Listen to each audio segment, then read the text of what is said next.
Hello నమస్తే, welcome to my channel. అయితే cut work బ్లౌజులు కుట్టుకున్న తర్వాత ఇలా సీదా వేసుకొని అలాగే వదిలేస్తున్నారు. అలాగే వదిలేస్తే ఏమవుతుందంటే ఈ మూలల నుండి మనం కొంచెం కట్ చేసుకొని ఇట్లా మలుపుకుంటాం కాబట్టి ఈ మూలల నుండి బట్ట బయటకు వచ్చేసి ఇచ్చుకపోయినట్టు అయిపోతుంది. అలా చేయొద్దు.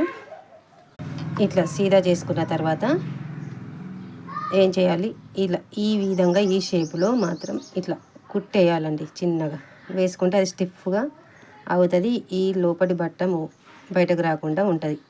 ఎందుకంటే మనం ఇంత రేటు పెట్టి వర్క్ వేయించి కుట్టిస్తాం కాబట్టి నీట్గా ఉండాలి బ్లౌజ్.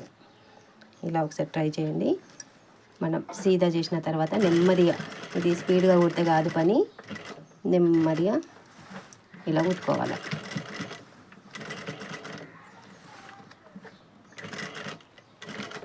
చూడండి, ఇలా కుట్టాను. ఇది మంచిగా ఆగుతుంది, ఇదిగా ఇప్పుకపోదు. చూడండి, ఇదే షేప్లో వేసుకోవాలి. నీట్గా వస్తుంది, మంచిగా ఉంటుంది.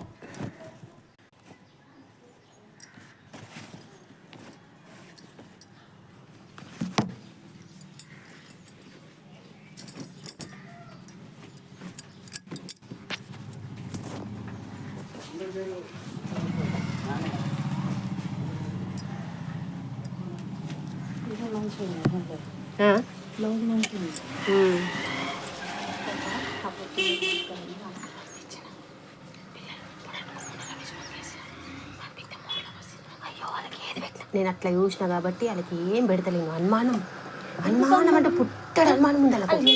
వాళ్ళు చేస్తారు కాబట్టి.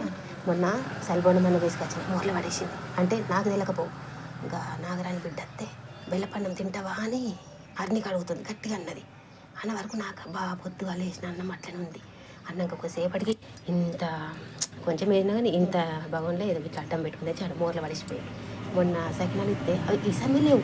వనిత ఇంత ఇసమే లేవు అప్పాలు. ఎట్లేం పెడతలేను. అందుకే పిల్లలైనా సరే అంత అనుమానం ఎందుకు బాగా కాదు. అప్పుడు మా పిల్లలకు రమేష్ ఫోన్కి బాగా వేసిన మేము ఊళ్ళో బుక్ అయితే ఏం చేసినారు, అదే రజితకి కింద పెట్టించిన. మరి అరుస్తుండి పర్వాళ్ళు ఇంటికి పోతున్నా, పర్వాళ్ళ పిల్లలకి కింద పెట్టి అన్నాక వాళ్ళ కింద పెట్టిన. పిల్లలు మొక్కలు చూస్తున్నారు. ఇక అన్నిక మీ అమ్మకి ఎట్రా పడబెట్టరా ఇంటికాడ అంటే కవర్ పోసి పెట్టుకున్నాడు. నేను సట పట్టుకొని పోయినా. నా వెనక రాజుగాడు వచ్చాను. అంత రాజుగాడు ఇట్లా పోగా కవర్లో తీసుకుపోయి అసత్యం అట్లనే, ఆ చిన్న మాటలనే. ఫస్ట్లో నేను మీరేమని అనుకోండి మస్తు నమ్మిన, కానీ ఆమె గుణం బయట పడ్డ కొద్దీ ఇంకంత మాట్లాడించే మందం ఏది పెట్టినా పుట్టాడు అనుమానం. వల్ల ఇంకా